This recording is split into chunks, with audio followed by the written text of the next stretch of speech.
Update muna nga tayo sa mundo ng basketball sa Gilas, Pilipinas.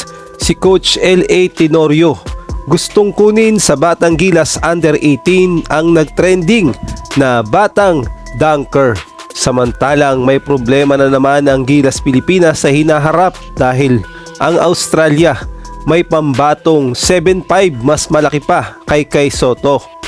Ngunit bago yan, huwag kalilimutang mag-like, subscribe at pindutin na rin ang notification bell para updated ka sa lahat ng aking ina-upload. Aminado nga si Coach L.A. Tenorio na napukaw sa kanyang atensyon ang trending na bata sa palarong pambansa na mala NBA ang galawan at ang lakas dumakdak at pwedeng-pwede nga daw ito sa Batang Gilas Under 18. At ang tinutukoy nga na bata walang iba kundi itong si Andre Ugadan na posibleng ngang gamitin sa Under 18 ng Batang Gilas.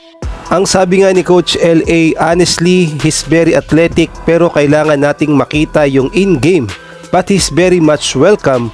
Kung talagang okay, ipapatawag namin. Well, paano nga ba naging espesyal at kakaiba itong si Andre Ugadan? Dahil kung atin ngang titignan ang kanyang galawan, ibang-iba talaga sa typical na player ng mga bata. Dahil itong si Andre Ugadan, hindi siya takot sumalaksak sa loob at pang NBA talaga ang galawan at talaga namang very athletic. At biruin nyo, sa height niyang 6'3" ay hindi mo siya mapipigilan at dumadakdak pa.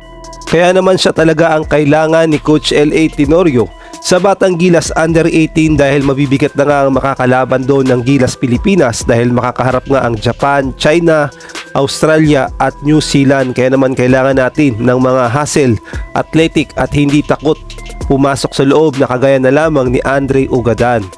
Kaya naman tignan natin kung makakapasok ba itong si Andre Ugadan sa Under 18 lineup ni Coach L.A. Tenorio sa paparating na laban ng Batang Gilas.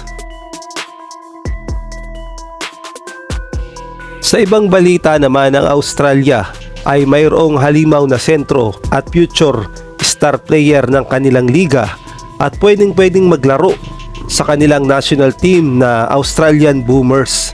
Ang tinutukoy nga ang native Sudanese o South Sudanese na si Junko Match na lumaki sa Australia, kaya naman local player na ito at eligible na maglaro sa Australian Boomers. At sa height niyang 7'5" ay mas malaki pa siya dito sa ating pambato na si Kai Sotto na may height lamang na 7'3" at dihamak na mas malaki pa siya kay Thon Maker na may height lamang na 6'11". At sa ngayon nga si Junko Match ay naglalaro sa Australia at may edad pa lamang siyang 17 anyos at posible pa ngang lumaki pa. At kung gugustuhin lang ng head coach ng Australia ay pwede na nilang isama ito sa lineup nila na lalaban sa FIBA Asia Cup. Kaya naman magiging problema talaga yan ni Coach Tim Cone kung nagkataon na makaharap yan ng Gilas Pilipinas. Dahil ang sabi nga dito, 7'4", 17 years old is a problem. Samantalang atin namang panuurin ang kanyang highlights at kayo nang bahalang humusga kung gaano nga ba kalakas na sentro itong si Junko Match.